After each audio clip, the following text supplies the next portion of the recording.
Madame, Messieurs, bonsoir et bienvenue à tous dans votre magazine Horizon Développement. Horizon Développement, votre rendez-vous qui décortique l'actualité pour le développement de la République démocratique du Congo.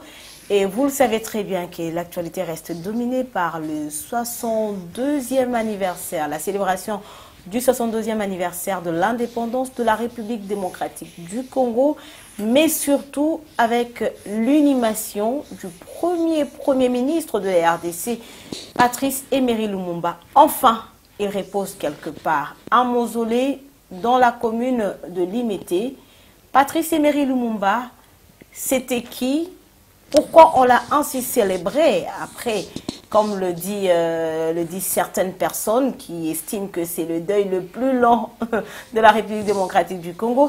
Et pour parler de ce héros national, Patrice Emery Lumumba, nous avons le réel plaisir de recevoir pour vous sur ce plateau deux personnalités, deux personnes qui nous viennent d'au-delà de la République démocratique du Congo, donc au-delà des frontières de la RDC, bien sûr.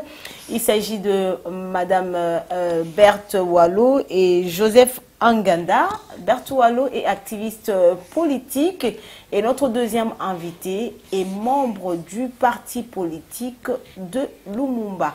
Le parti politique qui existe depuis le 10 octobre 1958. Jusqu'à ce jour, est-ce que ce parti politique continue à exister? Vous aurez des réponses dans cette émission. Bonsoir, bonjour. Bonsoir. Bienvenue dans ce magazine Horizon Développement. Merci, c'est un réel plaisir pour moi d'accéder à votre plateau aujourd'hui. Merci beaucoup, Joseph Anganda. Je commence avec vous cette émission. Membre du mouvement national congolais Lumumba, le premier parti politique créé par le premier ministre de la RDC. Est-ce que ce parti continue à exister?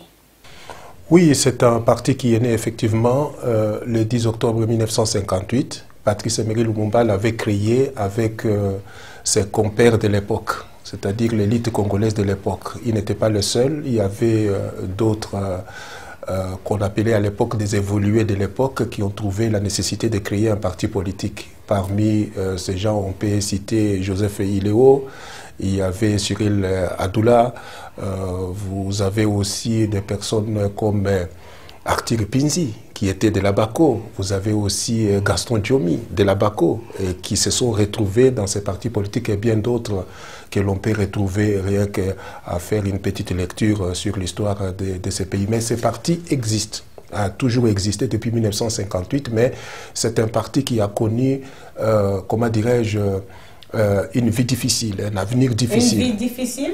Une vie après difficile. Le départ du fondateur? Après le départ du fondateur, la décision avait été prise non seulement d'éliminer Patrice Emery Lumumba, mais aussi de faire disparaître son parti politique. Et donc, vous voyez, c'était difficile. La plupart des gens, les partisans de Patrice Lumumba, ont été persécutés. Il y a eu beaucoup de morts. Il n'y a pas eu seulement Okito Joseph et Paulo Maurice. Il y en a eu d'autres. Emmanuel Nzouchi, par exemple, qui est le grand frère de maman Catherine Nzouchi Wambombo. Vous avez le papa d'Abeti Massikine, qui s'appelait Jean-Pierre Finan, et bien d'autres qui ont été assassinés. Ça, c'était au Congo. Mais ils étaient aussi pourchassés traqués à travers le monde, même à l'extérieur, en Afrique, comme dans des pays occidentaux. Donc c'était un parti difficile, mais en tout cas, ceux qui sont restés, les derniers Mohicans, comme on dit, ont tenu bon. Et donc voici, nous sommes de cette tradition. Donc vous êtes en train de nous dire que le parti politique continue à exister, même si sur la scène politique, on ne parle presque plus de ce parti politique. Qu'est-ce qui se passe? Parce que ce n'était pas un parti du pouvoir. Ce n'est pas le parti qui est resté au pouvoir. Les partis dont on parle depuis ces années-là, depuis des années 70 jusqu'à aujourd'hui, ben, ce sont des partis qui sont restés au pouvoir. Ce sont les partis du pouvoir et qui avaient à cet effet beaucoup de possibilités pour pouvoir installer, implanter leurs partis politiques partout. Mais nous, les partis politiques étaient dans le cœur des gens, dans l'esprit des gens. Partout où nous sommes au Congo ici, lorsque vous arrivez, vous parlez du MNC, de Patrice Emery Lumumba, il y a des gens qui se lèvent. Moi, on a commencé à me parler des partis politiques. J'étais encore jeune. Aujourd'hui, je suis un peu âgé. Mais en fait, depuis cette époque-là, j'avais une vieille dame qui me parlait du mouvement national congolais Lumumba. Il y en a d'autres. Hein. Même aujourd'hui, vous avez des jeunes qui nous rejoignent dans ce que nous sommes en train de faire aujourd'hui. Et pour faire quoi concrètement? C'est-à-dire que le combat de Patrice Emery Lumumba n'est pas parachevé. Vous savez, Patrice Emery Lumumba est mort parce qu'il voulait l'indépendance totale, il voulait la souveraineté sans partage. Patrice Emery Lumumba luttait pour l'intégrité territoriale et pour l'unité nationale. Vous savez, aujourd'hui, nous avons le problème d'intégrité territoriale. Notre pays est menacé. Lumumba revient alors qu'on est en train de parler de cette menace contre l'intégrité de notre territoire. Vous savez, Patrice Emery Lumumba était la première personnalité à avoir utilisé le mot balkanisation. C'était dans les années 60, justement, pour lutter contre... Et est-ce qu'aujourd'hui, vous êtes sur ces traces? Nous sommes sur ces traces, raison pour laquelle nous sommes toujours membres du mouvement national congolais Lumumba. Et nous savons que la pensée politique, l'héritage de Patrice Emery Lumumba est d'actualité. Sa pensée est intemporelle. Et donc, cette pensée va devoir servir de source d'inspiration pour parachever le combat. Je rappelle, Madame, Messieurs, que nos invités sont venus dans le cadre des obsèques du premier ministre Patrice Emery Lumumba, le périple, Berthe Wallou. Comment ça s'est passé? Vous avez accompagné les autorités avec les reliques de Patrice Emery Lumumba dans différentes provinces de la RDC. Comment ça s'est passé? Oh, très bien, ça s'est très bien passé. C'était vraiment... c'est un événement auquel je disais tout à l'heure à un de vos confrères, inoubliable. Parce qu'il ne suffit pas de faire une lutte. Pour nous, on a lutté et nous avons vu quelque part parachever cette lutte. Je vais dire par là, Lumumba n'est plus exilé quelque part. Il est rentré dans son pays. Dans son pays. Et nous avons pris part à l'événement du début, c'est-à-dire en Belgique. Le Sankourou, la Chopo, Katanga, et finalement, nous l'avons introduit avec l'ensemble du pays dans son Mais pourquoi seulement ces provinces-là? C'est la question que certains Congolais se posent. Ben, c'est clair. Nous sommes allés au Sankourou, plus précisément à Onaloa, parce que c'est son lieu de naissance. Et ensuite, nous sommes allés à Kisangani, parce que c'est là qu'il naissait comme en tant que politicien. C'est là qu'il est né. Ensuite, le Katanga, c'est parce que c'est là qu'il a été assassiné. Et nous avons fait ça. Surtout que les Katangais réclamaient vraiment qu'il faut qu'ils viennent. Ils n'ont jamais pris cette décision. C'était une décision politique, mais ça les porte ombrage de savoir que ces messieurs ont été assassinés sur leur sol. Donc il faut qu'il y ait la paix. Donc on est passé là et puis on est revenu sur Kinshasa. Vous voir aujourd'hui en République démocratique du Congo, c'est-à-dire que c'est une lutte qui a commencé depuis très longtemps de voir Lumumba rentrer dans son pays. Est-ce que vous pouvez nous expliquer ce qui s'est un peu passé pour qu'aujourd'hui la RDC puisse honorer cet héros national? Aujourd'hui, parler de l'indépendance de la RDC, c'est parler de Lumumba. Tout à fait. Voilà, on ne peut pas séparer Lumumba de l'indépendance de ce pays, en fait. Parce qu'il y a d'ailleurs les gens, certaines qui disent le 30 juin 1960, Lumumba a eu son indépendance et pas les Congos et les Congolais. La preuve en est que ce n'est que 62 ans plus tard, par exemple, que le roi de Belge va venir ici, même sur le sol congolais, pour reconnaître qu'à cette époque-là, il y a 62 ans, Lumumba avait raison, qu'il a lutté et il est mort à cause de l'unité de ce pays. Donc, tout ce que lui disait à cette époque-là, les Blancs ne les concevaient pas encore dans leur tête, dans leurs oreilles, que Noirs puissent parler comme ça. Donc, ce sont eux qui étaient en retard par rapport à Lumumba. Et beaucoup de nos compatriotes qui ont trempé dans cet assassinat également étaient en retard, puisque eux, beaucoup d'entre eux, avant même de mourir, ont confessé. Lumumba, ils ont confessé. Ils ont confessé dans le genre. Et qu'est-ce qu'ils ont dit? Lumumba, nous ne les connaissions pas. On ne comprenait pas ce qu'il faisait. Alors c'est pour ça qu'ils l'ont trahi. Vous voyez? Donc ils n'étaient pas à la même longueur d'onde, ils ne se comprenaient pas. Donc ils l'ont vendu sans vraiment connaître pourquoi ils les vendaient. Et voilà, un homme a perdu la vie comme ça. Donc 62 ans plus tard, ils viennent tous se rendre compte qu'en fait, on a tué un innocent. Un innocent. Un innocent, et un innocent qui nous voulait à tous du bien. Il était un homme hors pair, hein, en tout cas. Si on voit les Congolais d'aujourd'hui, on voit Lumumba, les raisons pour lesquelles il est mort, on dit qu'il est hors pair parce que il a d'abord pris sa place donnée à Kasavubu, qui était président de la République. Voilà, parce que c'est son regroupement politique, les nationalistes, qui ont gagné les élections. Mais parce qu'il y avait menace de balkanisation. Si je ne suis pas président, moi je vais aller balkaniser les Bas-Congo. Bon, écoutez. Alors c'est pour l'intérêt du pays qu'il a cédé sa place. Tenez, hein, qu'il y ait la paix. Nous pouvons le faire. Ayons notre pays. Calmez-vous. Prenez ceci. Il a fait ça. Il a fait ça. Il a pris la primature. Tout simplement parce qu'il ne voulait pas mécontenter son frère. Et qu'est-ce qui s'est passé tout de suite après?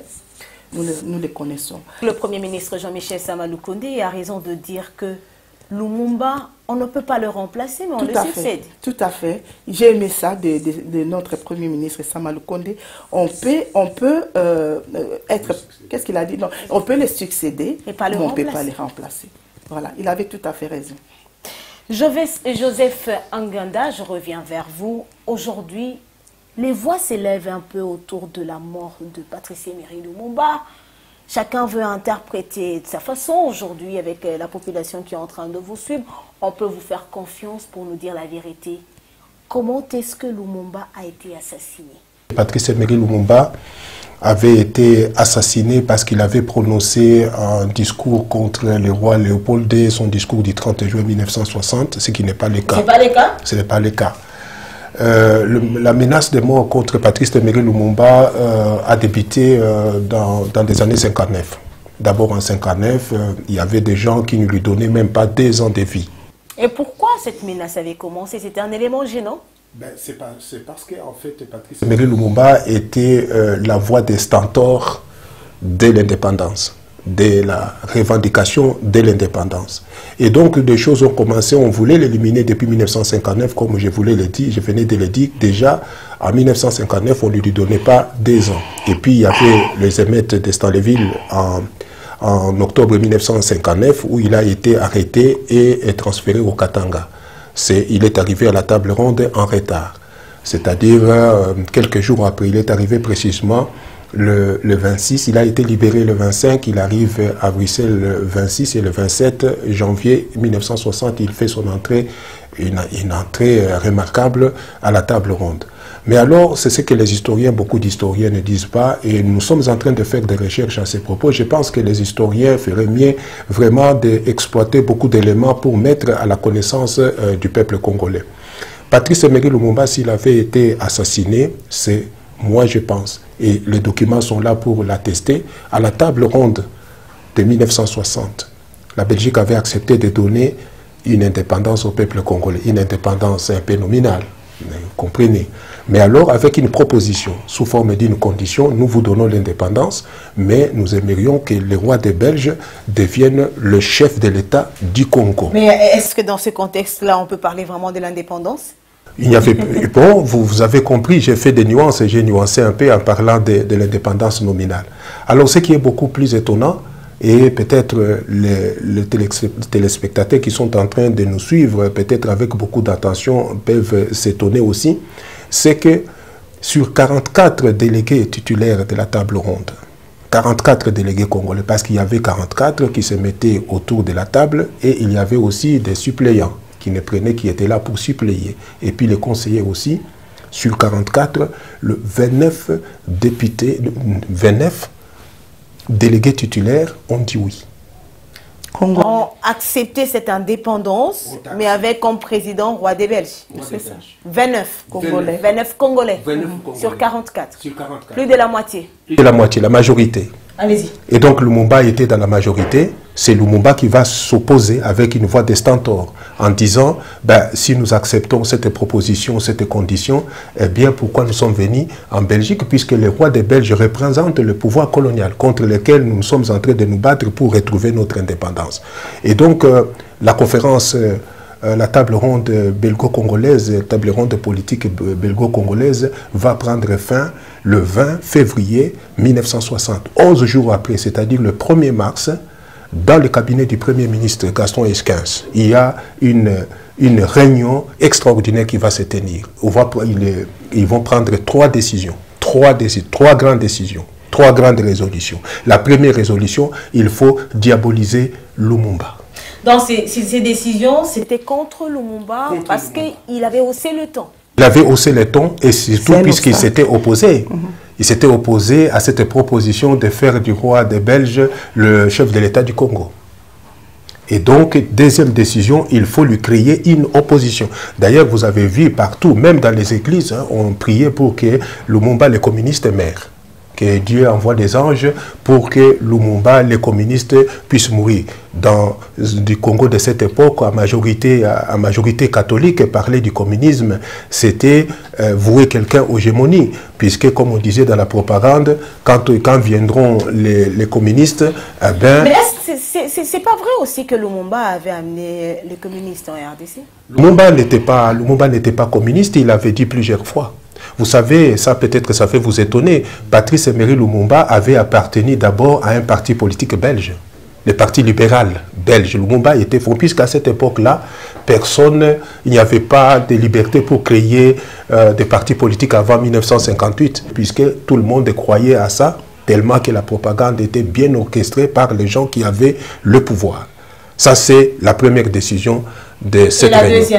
La deuxième réunion, c'était il faut lui créer une opposition locale. C'est-à-dire, et ça a été fait.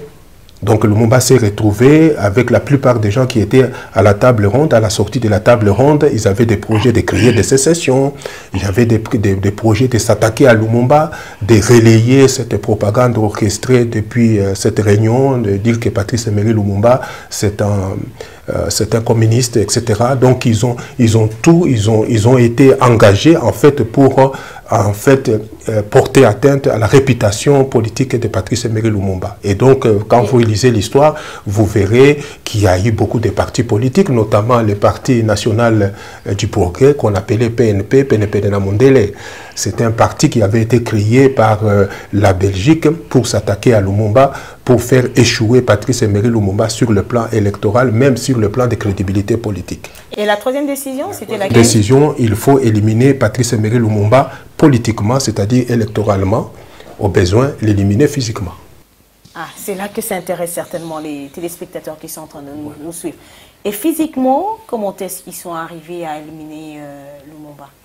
C'est-à-dire que Patrice Emery Lumumba avait rejeté toutes les propositions qui lui ont été faites. Vous devez savoir d'abord qu'en juillet 1960, Patrice Emery Lumumba est arrivé aux États-Unis. Les multinationales dont on parle souvent ici ont invité Patrice Emery Lumumba à Washington. Les multinationales qui sont derrière les guerres que nous avons ici dans notre pays, on dit à Lumumba, voilà, monsieur Lumumba, nous avons signé des contrats, ces contrats sont légaux, ce sont des contrats signés avec la Belgique, que pensez-vous de ces contrats? C'était déjà aux environs en juillet 1960. Patrice Emery Lumumba répond ceci: la Belgique n'a plus de pouvoir au Congo. Le Congo est indépendant. Vous étiez là? Parce que nous avons... En donnant ces réponses, c'est comme si vous étiez là, présent. Nous avons d'abord les gens qui ont été là. Nous avons Thomas Kanza, qui était donc le représentant du gouvernement Lumumba aux Nations Unies. Thomas Kanza, le fils de papa Daniel Kanza, qui était une des grandes figures de la Bako. Il était devenu le représentant du gouvernement Lumumba aux Nations Unies. Il a écrit un livre, L'Ascension de Lumumba. Ce livre existe juste, ça a été écrit d'abord en anglais et ça a été traduit maintenant en français par la maison d'édition Présence africaine. Expliquez-nous maintenant les circonstances qui ont conduit à cet assassinat. Je voudrais encore ajouter un élément important. Parce que pas seulement les multinationales, quand Lumumba a répondu, en tout cas pour le moment, le Congo est indépendant, tous les contrats qui ont été signés pendant l'époque coloniale doivent être révisés au profit des nouveaux partenaires. Et ça, les multinationales n'ont pas voulu, puisque ce sont des contrats séculaires pour des durées de 100 ans, de 99 ans. Et Lumumba, vous comprenez, lorsque vous devenez indépendant, vous devez être aussi indépendant économiquement. Voilà pourquoi on dit trop souvent Lumumba est mort pour l'indépendance économique. Et Lumumba a été accueilli par le président Agenouer, contrairement à ce que les gens disent. Mais qu'est-ce que le président Agenouer, qui était à cette époque, avait proposé à Lumumba? Il avait dit à Lumumba ceci, et c'est Thomas Kanza qui était là. Thomas Kanza était là. Il y avait 3 personnes, Thomas Kanza, Lumumba et le président Agenouer. Le président Agenouer avait dit à Lumumba, les Batete là, de votre tribu, sont très avancés, sont éveillés politiquement. Nous connaissons la révolte des Batete là. Mais les autres Congolais ne sont pas éveillés politiquement. Monsieur Lumumba, donnez-nous le Congo. Nous allons vous donner l'armée, nous allons vous donner l'argent et nous allons protéger votre pouvoir. C'est ce que la Belgique a demandé à Lumumba. L'Amérique, voilà. L'Amérique a demandé à Lumumba. Et Lumumba a refusé en disant que le pouvoir, son pouvoir a été donné par le peuple. Il n'a pas à recourir à d'autres soutiens militaires ou politiques, etc. Et quand il est sorti de là, le président Agenouer a dit Lumumba était communiste, il faut l'éliminer. Voilà, voilà la situation. Et quand... Donc, Lumumba était devenu maintenant, si nous comprenons bien, un élément dangereux pour la Belgique et pour l'Amérique. Bien sûr, parce que celui qui avait le Congo, les Occidentaux, en général, celui qui avait le Congo avait le pouvoir mondial. Sans le Congo, vous ne pouvez pas, puisque tout se trouvait dans le Congo. Savez-vous, c'est au Congo que l'on a découvert l'uranium qui a servi à la fabrication de la deuxième bombe. Donc, vous voyez, il n'y avait pas que ça. Donc, dans leur étude géologique, ils connaissaient qu'il y avait beaucoup de richesses au Congo. Donc, celui qui avait le Congo, il avait le pouvoir mondial. Et c'était ça. Et même quand on a révoqué Lumumba le 5 septembre 1960, l'ambassadeur américain est venu 2 jours après, c'est-à-dire 2 jours après, le 7 septembre 1960, pour dire à Lumumba, devant ses partisans, qu'il venait pour rappeler les promesses du président Agenouer. Les promesses étaient quoi? Faire des Batete là, les envoyer aux États-Unis pour les former dans l'armée de l'administration, donner l'argent à Lumumba, donner aussi, comment dirais, protéger son pouvoir. Lumumba a dit, allez dire au président Agenouer, le pouvoir provient du peuple et donc moi je ne peux pas recourir à un soutien extérieur.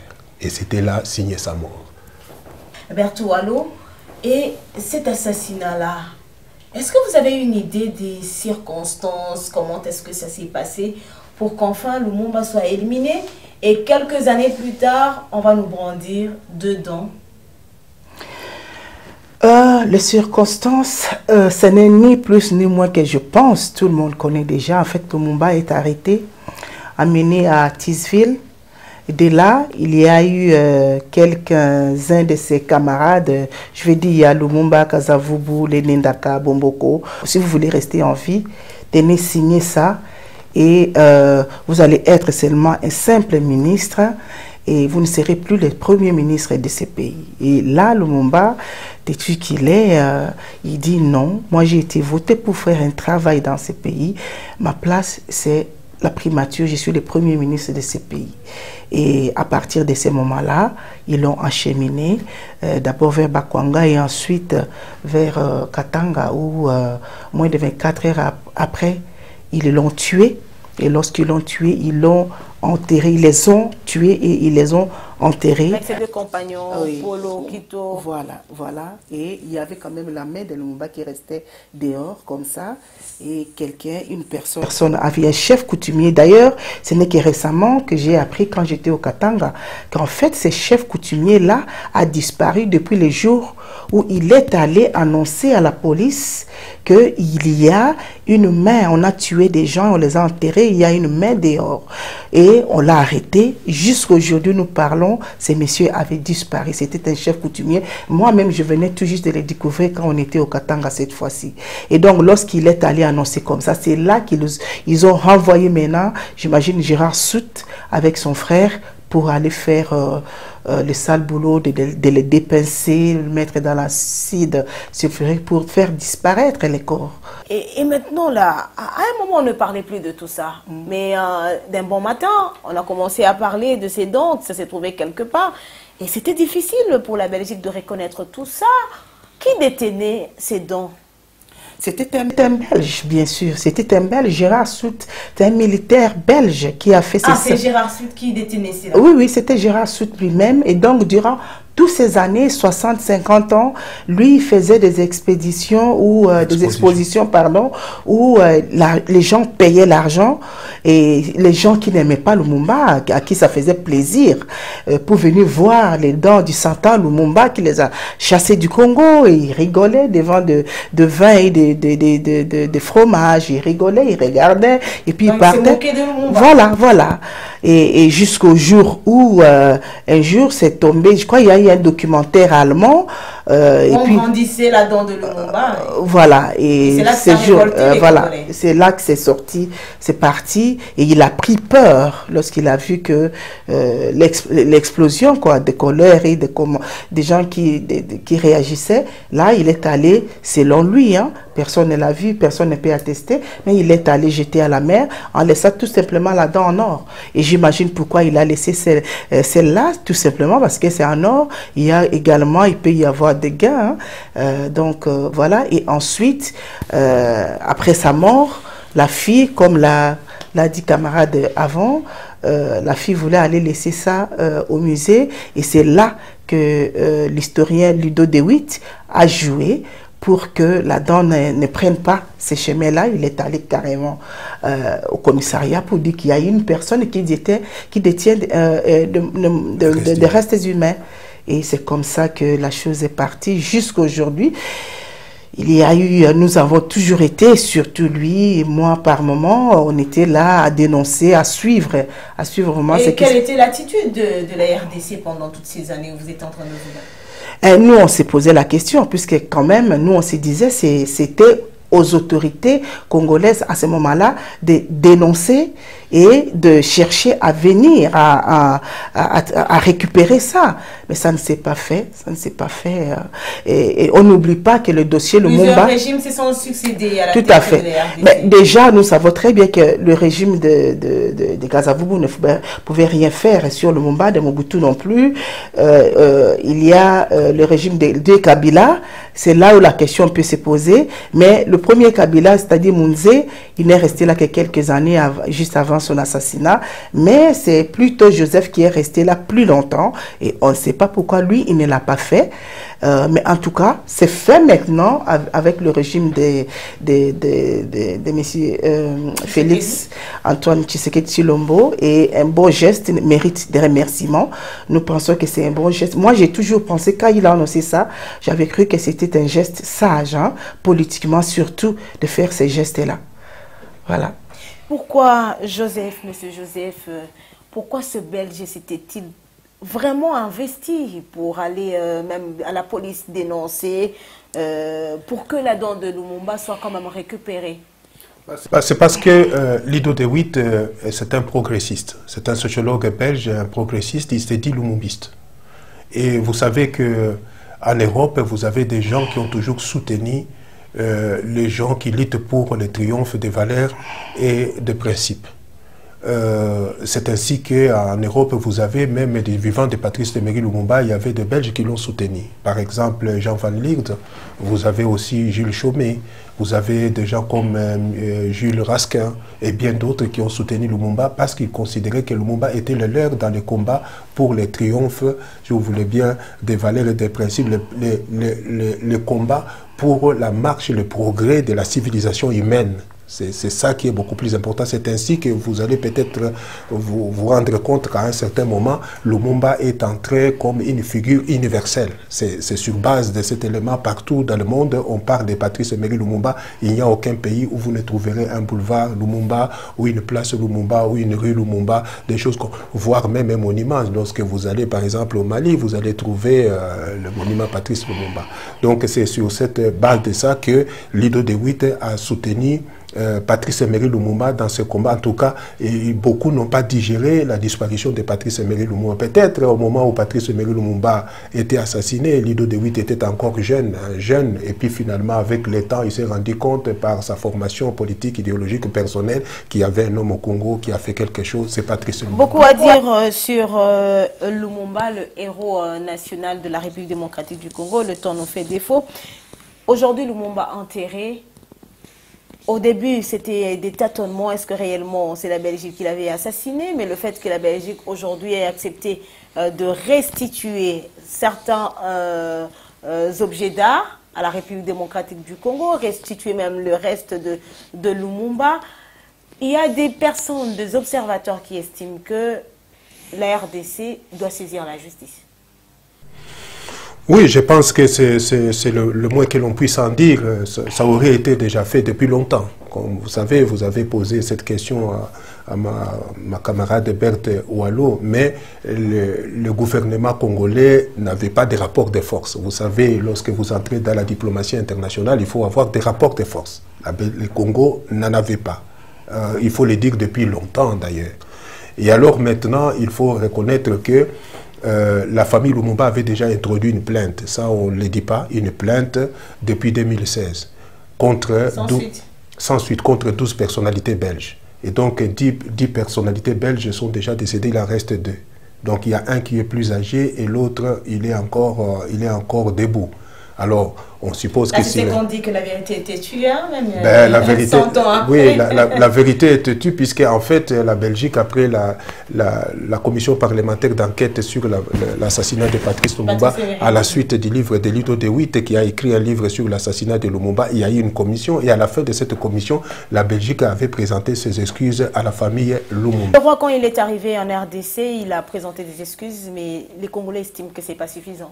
C'est regret. Ben, il a présenté les regrets, mais je pense que peut-être qu'il y aura la suite. Suffisant. Il y aura la suite. Mais je pense que quand le roi des Belges vous parle déjà des méfaits de la colonisation, c'est déjà un aveu. Puisque pour parler des excuses, il y a 2 choses dans les excuses. La première chose, c'est un aveu. Et puis, deuxième chose, c'est la réparation. Alors, pourquoi certaines personnes estiment que ce sont des excuses non, les excuses, mais il a fait un aveu. Il a fait l'aveu de la colonisation. Il vous a dit que la colonisation, il a cité, il a dénoncé le méfait de la colonisation comme Lumumba l'avait fait en 1960, le 30 juin. Maintenant, pour la réparation, il a essayé un peu d'enrober ça dans le soutien qu'il pourra apporter au Congo pour respecter, pour défendre son intégrité territoriale. Mais ça, il reste maintenant au gouvernement congolais de capitaliser ça. Voilà, mais ça dépendra maintenant de la manière dont le gouvernement va se prendre pour arriver à capitaliser et donc à obtenir une réparation. Mais nous sommes sur le plan diplomatique. Ouallo, certainement, ça sera peut-être votre dernière intervention avant la fin de ce numéro qui a eu le plaisir de vous recevoir. Une chanson dédiée à Patrice Emery Lumumba. Curieusement, on retrouve même des personnalités belges. Tout à fait, oui. Nous avons composé une chanson pour cet événement. Il y a des personnalités belges, effectivement, dédicacées là-dedans. Nous le voulions comme ça, cette chanson. C'est une façon de les remercier, qu'ils soient morts ou vifs. C'est une façon de les remercier, de se montrer reconnaissants. Voilà, c'est à peu près ça. Vous êtes également revenu sur ce que je peux me permettre de dire, une petite histoire de la RDC avec le personnage Lumumba.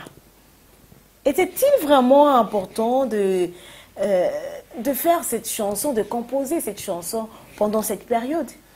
Oh, tout à fait. Alors qu'il y a des personnes qui ont quand même déjà aussi composé des chansons en mémoire de Patrice Emery Lumumba. Pour nous, oui, pour nous c'était important parce que c'est une lutte. Hein. Nous avons lutté vraiment pour que cette journée-là puisse arriver. Un pari gagné pour vous. Voilà, et nous avons voulu immortaliser cela avec cette chanson-là. Voilà, donc c'est à peu près ça. Ça vous a pris combien de temps? Quelques mois quand même. Toucher, retoucher. ainsi de suite. Donc tu es convaincu que Lumumba va rentrer chez lui? Oh, sans aucun. Bon, déjà du fait qu'il y ait un président de la République qui annonce, qui donne des dates précises, on n'avait pas de raison d'en douter. Donc tout ce qu'on avait à faire, c'est de nous organiser et composer la chanson et commencer à travailler là. C'est pas seulement la chanson, il y a même des maquettes, des pagnes qui ont été... En mémoire de Lumumba. Oui. Ce sera votre mot de la fin. Regardez la caméra. Vous venez de très loin, au-delà des frontières de la RDC. Qu'est-ce que vous pouvez dire à cette population qui est en train de vous suivre maintenant? C'est-à-dire que nous sommes partis au lointain, mais nous étions dans un combat. Si vous attendez aujourd'hui en Belgique, on parle de la place Lumumba, on parle de la rue Lumumba. Si aujourd'hui la Belgique est parvenue à reconnaître Patrice Emery Lumumba, à réhabiliter Patrice Emery Lumumba dans les discours comme le discours du roi Philippe, ici au Congo, ou le discours du Premier ministre belge au palais d'Egmont en Belgique, c'est qu'il y a eu un combat. Parce que nous avons mis dans la tête que le combat pour le Congo ne doit pas se dérouler seulement ici. Le combat doit se dérouler partout où on parle du Congo. Et donc voilà pourquoi nous sommes entrés dans cette logique-là. Voilà, vous êtes même répartis à travers certains pays du monde. Voilà, nous sommes partis dans un pays du monde. Peut-être il y avait beaucoup d'autres avaient des projets de refaire leur vie puisque la situation n'allait pas. Je comprends, mais nous sommes restés militants. Et nous avons subi des coups. La plupart des gens, il ne faut pas voir lorsqu'on vient devant le plateau avec costume et cravate, etc. C'est comme ça. C'est un, comment dirais-je, un Éden, un paradis là-bas. Non, surtout quand on a mené des combats, nous avons perdu des emplois, nous avons eu des problèmes pour terminer nos études à cause des noms de Patrice Emery Lumumba. Pour nous, aujourd'hui, nous sommes fiers d'avoir triomphé. Et je pense que le peuple congolais doit maintenant comprendre et s'éveiller politiquement pour lutter, pour savoir que la lutte que nous devons mener dans notre pays, c'est la lutte pour l'indépendance économique. Même tout ce qui est en train de se passer à l'est du pays, c'est on veut nous arracher l'indépendance économique en nous arrachant notre partie de notre pays, de ce qu'on appelle le Congo utile. Donc je crois et je partage l'espoir de Patrice Emery Lumumba dans sa dernière lettre et qui disait que le peuple congolais s'éveillera et luttera pour retrouver sa dignité. Merci beaucoup. Berto, votre dernier mot? Voilà. Moi, j'aimerais interpeller beaucoup plus les autorités. Déjà, les remercier pour ce qu'ils viennent de faire, nous ramener le dépouille de notre héros national, mais aussi dire que ça ne doit pas s'arrêter là. Lumumba est revenu. Il disait que lui, il n'a ni famille, il n'a ni tribu, n'a pas de religion, que lui est une idée, que le Congo l'a façonné. Lui, il va chercher à façonner le Congo. Donc Lumumba, l'idée est revenue. Maintenant, il reste aux autorités de capitaliser autour de l'idéologie de Lumumba et de mieux former des générations futures pour qu'en fait l'idée Lumumba puisse habiter réellement dans la jeune génération à qui il a légué tout un testament sur l'avenir. Il mourait et il disait qu'il était confiant que même si on les tuait, d'autres Lumumba naîtront, viendront après pour parachever la lutte qu'il avait commencée. Donc il faut permettre à ces jeunes gens d'honorer leurs héros proprement et ils n'ont pas de moyens que le gouvernement a. Donc c'est pour ça que j'interpelle les gouvernements, nos leaders, de tout mettre en place pour que ce qui vient de se faire le 30 juin dernier, une chose vraiment grandiose, ne s'arrête pas là, tout simplement. Merci, Madame, Messieurs, Berto Allo, Joseph Anganda. Berto Allo, activiste politique, et Joseph Anganda, qui est membre du mouvement nationaliste congolais Lumumba, était bien l'invité de notre rendez-vous de ce jour. Merci une fois de plus d'avoir répondu à nos questions. Merci de nous avoir. Merci. Et surtout, merci beaucoup à vous, Madame, Messieurs, d'être toujours fidèles à votre magazine. Et j'ose croire que vous avez appris avec nos invités, qui sont certainement des sources pour connaître un peu plus autour de Patrice Emery Lumumba, le premier ministre de la République démocratique du Congo. Donc même l'hymne national, quand on chante l'hymne national, c'est bien Lumumba. Merci à vous, avec le plaisir de vous retrouver prochainement pour un autre numéro. Au revoir.